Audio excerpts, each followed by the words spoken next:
Go. Alright, so we're going to calculate the invariant interval, and that'll give us more information here. But before, I forgot to add something to the last part. That constraint there that we have, can you see that? B prime times A equals negative A prime times B. Well, we determined that A equals A prime, so that we can just factor that out, and we know that B of negative V equals negative 1 times B of V. Alright. So we're going to introduce two constants, P and Q, as the metric coefficients here. Metric tensor components, I guess, to derive our invariant interval. So it's a generalization of Pythagorean theorem. ds squared equals P times dt squared, differential of the time differential, q times dx squared. And our hope is that we can find one such that it's invariant under the Lorentz transformations. Well, these are constants, they're not going to transform under Lorentz transformations. So p times dt prime squared plus q dx prime squared. And those are going to have to be equal because they're going to be the same under our Lorentz transformation. Oh, there it is. Nope.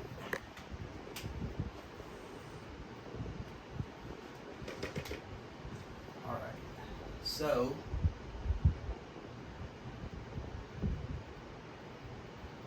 hope that fan hasn't been messing with the audio.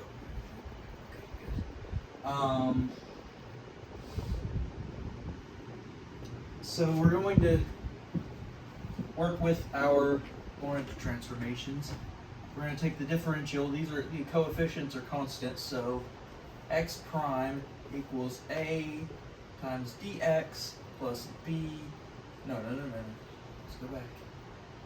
Minus av times dt, and so dx prime, and dt prime is equal to p dx b dx. I'm not saying anything right.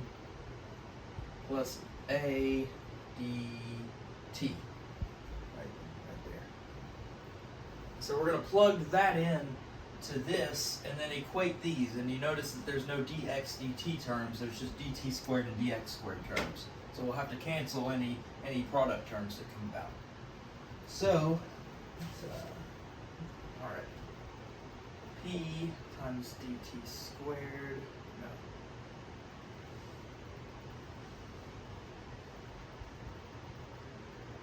no. I used a different formalism. I'm going to change it to dt squared.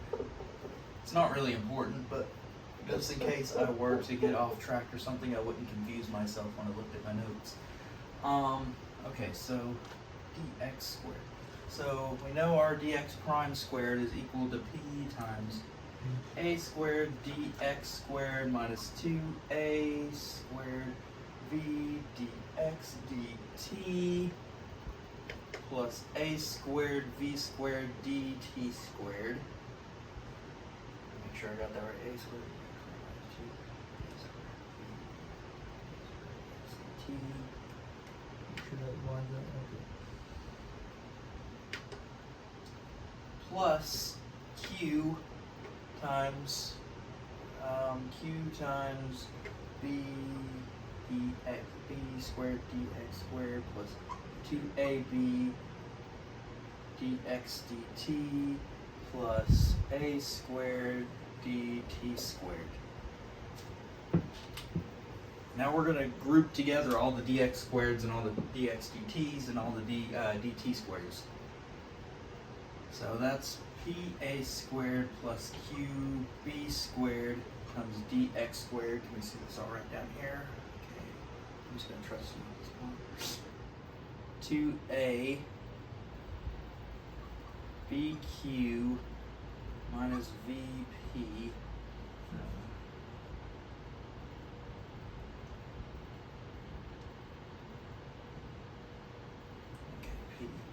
AP. Almost got myself with that again. Plus dx dt plus q a squared plus p a squared, and pull out the factor, p v squared a squared dt squared equals p dx squared plus q dt squared. And we have to cancel. I can go ahead and rewrite this stuff over here. We have to cancel the dx dt term because there's none there. And so that makes it so that b times q equals v times a times p. We can erase that there. And our other equations, we have to equate these here and these. So p a squared plus q b squared equals p, and q plus pv squared a squared equals q.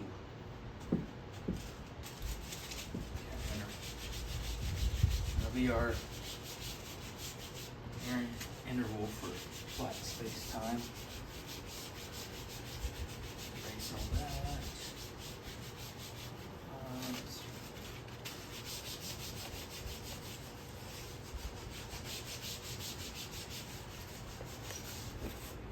Alright, so over here,